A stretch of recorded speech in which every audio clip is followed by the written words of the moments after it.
the reduced paid-up insurance option is a critical non-forfeiture benefit you must master for the National Life Insurance exam, because it allows a policy owner to stop paying premiums while maintaining permanent protection for the rest of their life. When a whole life policy reaches a point where the owner can no longer afford the premiums or simply no longer wishes to pay them, they have the right to access the equity they have built up in the form of cash value. Under the reduced paid-up option, the insurance company takes the entire net cash value of the existing policy and uses it as a single premium to purchase a new whole life policy. This new policy is fully paid up, meaning no further payments are ever required, but the face amount or death benefit will be significantly lower than the original policy. For example, if an insured has a $500,000 whole life policy with $100,000 in cash value, they might trade that in for a paid-up policy with a death benefit of $200,000. The exam often tests your ability to distinguish this from the extended term option. While extended term provides the largest death benefit for the shortest duration, reduced paid-up provides the longest duration of coverage for a smaller death benefit. You must remember that this option maintains the same type of coverage as the original policy, which is permanent whole life insurance.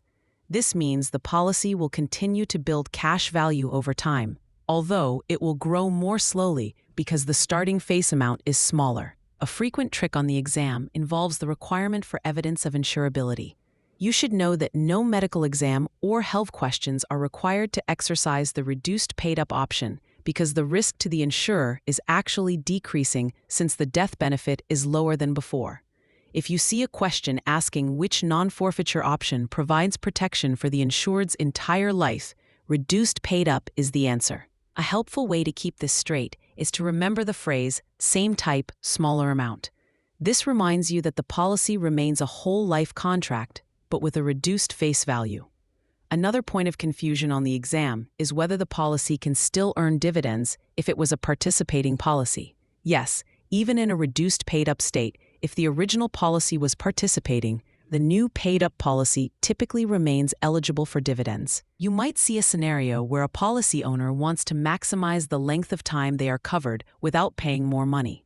In that specific case, reduced paid-up is the superior choice over extended term. The exam will likely try to trip you up by suggesting the face amount remains the same, but that is the definition of extended term insurance.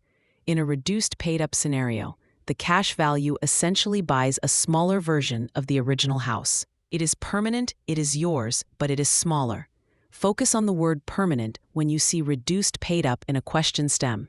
This option ensures that the beneficiary will receive some level of a death benefit regardless of when the insured dies, as long as the policy is not surrendered later. This permanence is the defining characteristic that separates it from other non-forfeiture choices. The concept of non-forfeiture is rooted in the idea that the policy owner should not lose the value they have built into a policy just because they stop paying premiums. On the national exam, you need to recognize that reduced paid-up is one of the three standard non-forfeiture options, alongside cash surrender and extended term. One nuance that often appears is the comparison of cash value growth. In a reduced paid-up policy, the cash value continues to accumulate and will eventually equal the reduced face amount when the insured reaches age 100 or 120, depending on the policy's mortality table. This is a key distinction from extended term, which has no cash value at the end of the term period. Examiners may ask which option is the automatic or default option if a policy owner fails to make a selection. While extended term is typically the default, you must be prepared for questions that ask you to select the option that provides the most security for a surviving spouse in the long run. By choosing reduced paid-up, the policy owner ensures a guaranteed payout whenever death occurs, rather than gambling that death will occur within a specific term window. The mechanics of how the insurance company calculates the new face amount are often a point of technical questions. They use the insured's attained age, which is their age at the time they decide to stop paying premiums, to determine the single premium rate. This is why a younger person would get a relatively higher reduced death benefit than an older person with the same amount of cash value. It is also important to note that any outstanding policy loans will be deducted from the cash value before the new paid-up amount is calculated, which would further reduce the death benefit. Understanding this subtraction process is vital because the exam might present a math-based scenario where a loan exists. If you see the term net cash value, it always implies that loans have been removed.